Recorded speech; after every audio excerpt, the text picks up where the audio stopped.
Meron pong isang napakahalagang batas na hindi yata naipatutupad o nakalimutan. Mahalaga ito, lalo na sa panahong ito. Alam ba nyo yung Republic Act 11313? Ito po ay naging batas nung panahon pa ni dating Pangulong Duterte. Okay? Ang layunin po nitong batas na ito ay yung labanan yung mga pang-aabuso, sexual harassment, online, personal, sa mga trainee, sa mga seminar, sa opisina, lahat, maging sa public places. Ganun pong katindi yung batas. Ito yung mas kilalang Bastos Law. Ayan Bastos Law. Kaya tinawag na Bastos Law ay kasi nga itong Republic Act 11313 ay mahalagang pangalagaan ang kapakanan, especially ng kababaihan. Ano man ito, single mom o hindi, basta kababaihan, ito ang proteksyon para sa kanila. Kasi nga, inuulit ko, ang batas na ito ang nagbabawal sa mga panghaharas, sexual harassment, kahit saan ho pwedeng nangyayari yan, sa opisina, sa bahay, sa public places, tulad ng mga restaurant, mga malls, mga parking, mga terminal ng bus, jeep, at lahat ng pampublikong sasakyan. Yan ang sakop niyan eh. Alam nyo din sa batas na yan, pag nangulit ka ng panghihingi ng cell number ng isang babae at hindi mo ibinigay, pwede ka nang ireklamo sa batas na yan. O kaya sinisipulan mo, o sinasabi mo yung isang babaeng napakasexy mo naman, tapos paulit-ulit na parang ang dating ay masagwa na sa isang babae, pwede ka nang ireklamo sa batas na yan. Paano pa kaya kung halimbawa yung ginagawa ng ibang politiko ngayon para magpapansin? Di ba mayroong controversial na kung matakbong congressman dyan sa Pasig na sobra yung ginawang pagbibiro sa mga single mom? Meron pang isang kandidato na mas matindi ang ginawa na talagang panghaharas sa kababaihan. So, baka nakalimutan nyo ito. At dahil dyan, kung di ako nagkakamali, si Congressman Herrera ng Party List, okay? Bernadette Herrera yata ang kanya apelido, Bernadette, pero Herrera yan. Gusto na hong alamin ng Kongreso. Magkakaroon na siya ng pagpapaimbestiga kung paano na ipatutupad ang batas na ito. Ito yung oversight function at saka in aid of legislation. Tama yan, Congressman Herrera, gawin mo ito. Alamin natin at may parating sa taong bayan ang kahalagahan ng Republic Act 11313 na napakahalagang proteksyon sana sa mga kababaihan pero binabaliwala ng iba. Lalo na ngayon sa social media. Alam nyo dyan ho sa batas na yan, pati online. Halimbawa, nang bastos kayo online. Ano mga bagay na hinaharas nyo, nakaka-offend or sinisira nyo at kawalan ng respeto sa isang babae, pwede na kayong kasuhan dyan sa batas na ito na hindi natin gaanong nararamdaman ngayon. Mukhang nakakalimutang ipatupad ito ng ating PNP, DSWD, Department of Justice, DILG, at iba pa ang ahensya ng pamahalaan. Please lang po, ipatupad nyo yung batas, sayang. Bastos Law ang tawag dyan. Yun po yung pinakaparang title niyan. Tinagalog lang. Bastos Law, Republic Act 11313. Ayan So marami po. Kahit sa mga palengke, sa mga public transport, pag hinaharas kayo yan, pwede kayong reklamo. Yung dikit ng dikit sa inyo, o kinukulit kayong parang nililigawan na kayo nang wala sa lugar. O kaya yung pananamit nyo or yung mga suot nyo ay pinagtitripan ng iba. Okay? O kaya nagbibiro nang wala sa lugar. Ang biro, hindi ho exempted dyan. Kaya yung mga politikong nagbibiro sa mga kababaihan na gimmick, pwede kayong managot. Kaya ang advice ko sa mga kababaihan, magkonsulta po kayo sa abogado pagka sa tingin po ninyo ay hinaharas na kayo. Pag kinukulit kayo ng wala sa lugar ng kahit na sinong lalaki. Yan pong batas na ito ang ipapairal dyan. Baka nagkakalimutan. Mahalaga po ito.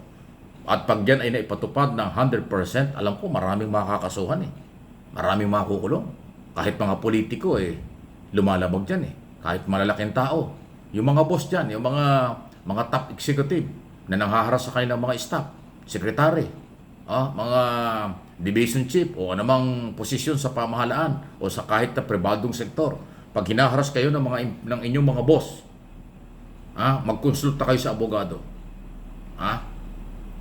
May idea kayo, Republic Act 11313. Pagka kayo naharas ng kung sino man dyan, lumapit kayo sa isang abogado, sabihin nyo, nagreklamo kayo.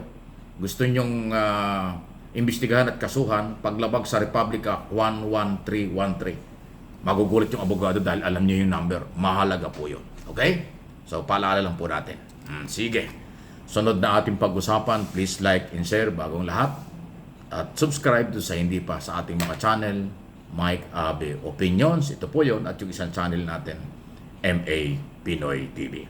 Ito tungkol naman sa mga survey tungkol sa mga kandidato. Ngayon po halos isang buwan na lang.